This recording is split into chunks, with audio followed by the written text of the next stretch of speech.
What does Linux group ownership mean? Have you ever wondered how Linux manages access to files and directories among different users? Understanding Linux group ownership is key to grasping how permissions work in this operating system. In Linux, group ownership means that a file or directory is linked to a specific group of users.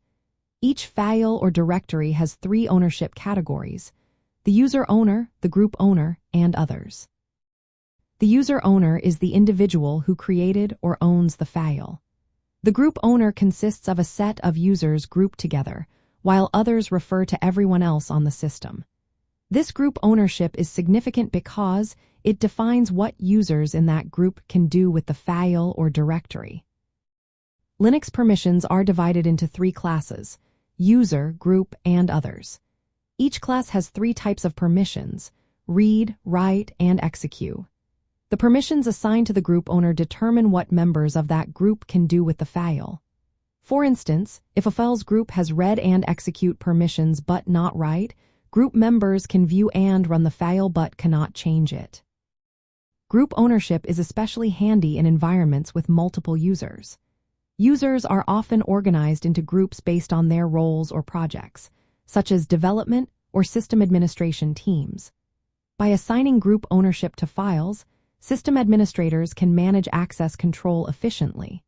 This allows group members to share resources with the right permissions without giving access to unrelated users.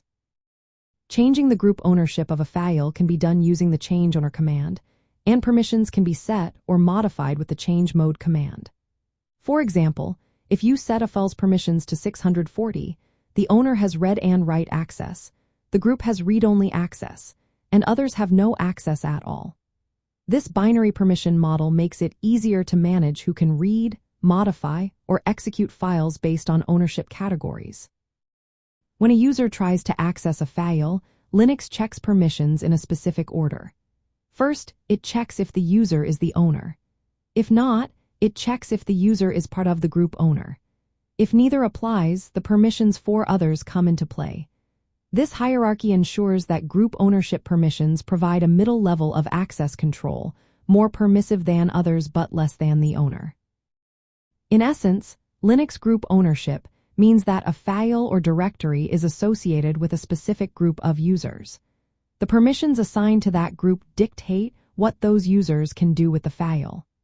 This system supports organized access control in Linux operating systems, making it a fundamental aspect of Linux's permission and security model.